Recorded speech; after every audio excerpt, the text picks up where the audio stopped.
everybody, I'm Haley and I've got something to show you. It's called a ripple tank and it will help us see waves in motion and it will help us learn how we can make waves because what you do today can change the world around you. I always thought you needed something like an ocean to make a wave, but that's not the case. A wave can start with something small like love. When you show love to someone, it starts a wave of love that spreads out to more and more people. It's what you might call the ripple effect. You might not have seen the ripples in that shot, so let's see it again in slow motion. See how the ripples got bigger and bigger? That's what happens when you show love. And that's not the only wave you can make in the world. You can make waves of peace. Waves of joy. Woo. Waves of patience. Oh, sorry. No, come on. I am so sorry. Lost my temper a little there. Well, maybe more than a little. Guess I didn't make a wave of patience, huh? The good news is our story today is all about patience. It looks like I need some patience today. And I'm gonna need a mop, too.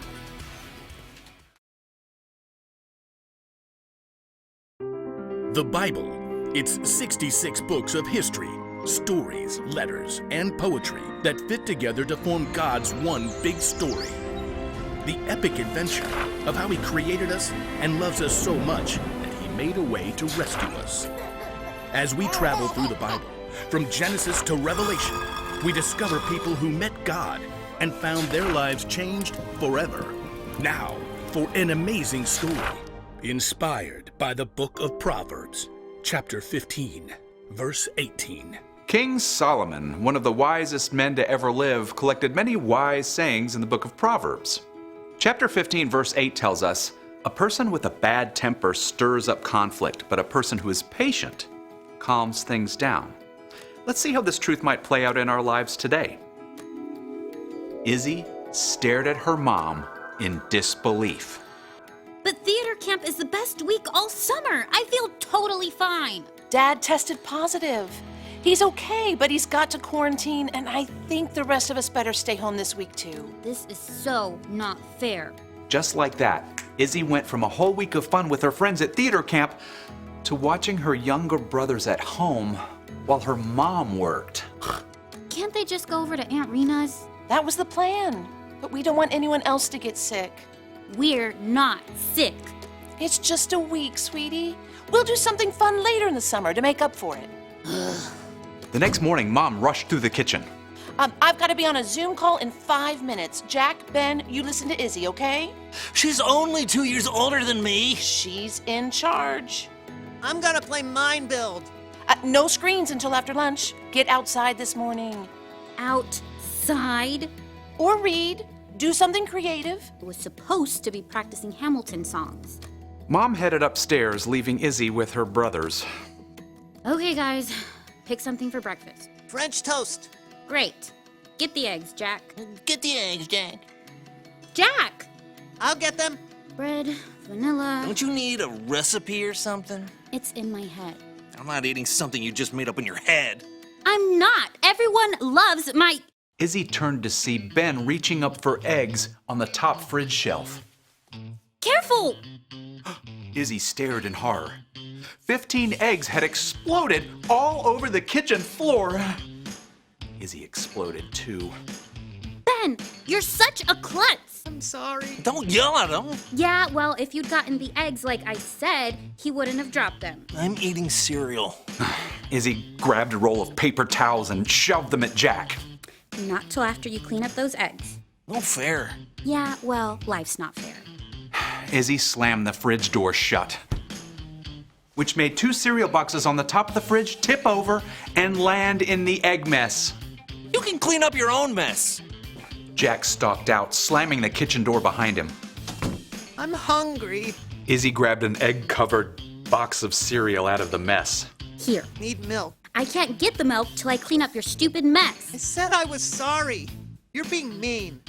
Ben sulked his way out the other side of the kitchen. Sighing, Izzy tore a handful of paper towels out and started to clean up the egg mess. Mom peered inside the door, earbuds in. I'm on mute. What is going on? Jack was being a pain and Ben dropped the eggs and I just lost it. Mom sighed.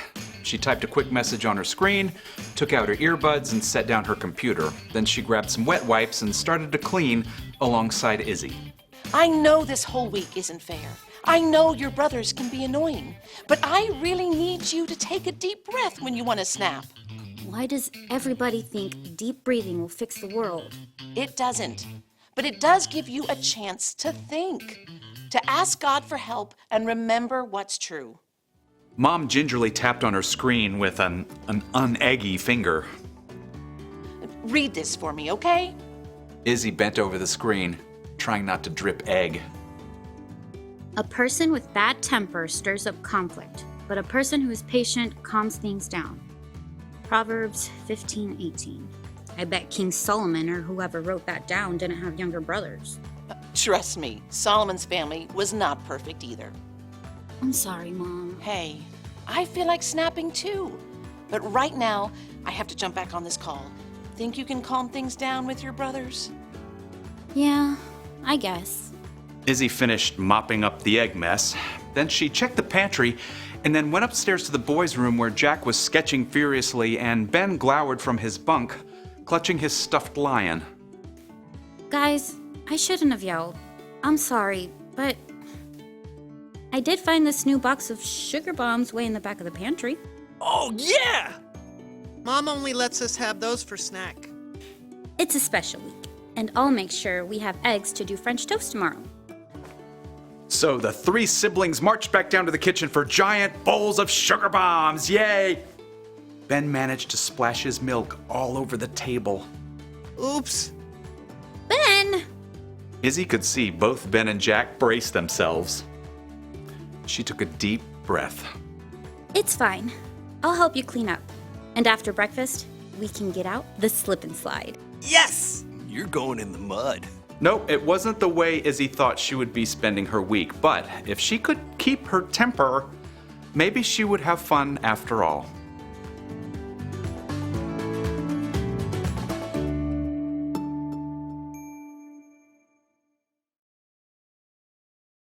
One of the Proverbs of Solomon is this: a person with a bad temper stirs up conflict, but a person who is patient calms things down.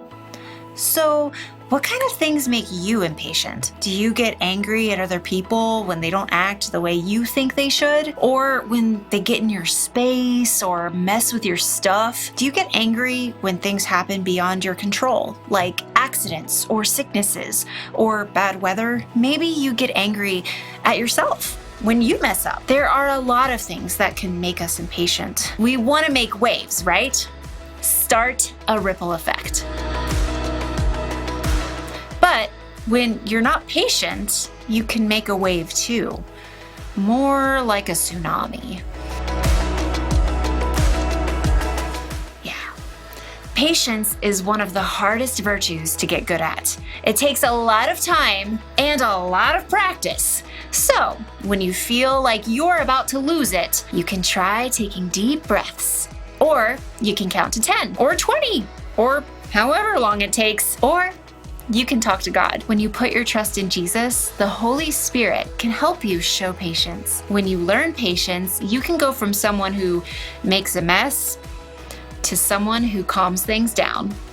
The one thing to remember today is this: be patient with each other. Everyone you see has their own struggles with impatience, so help each other out. And when you do mess up and lose your patience, take the time to make things right.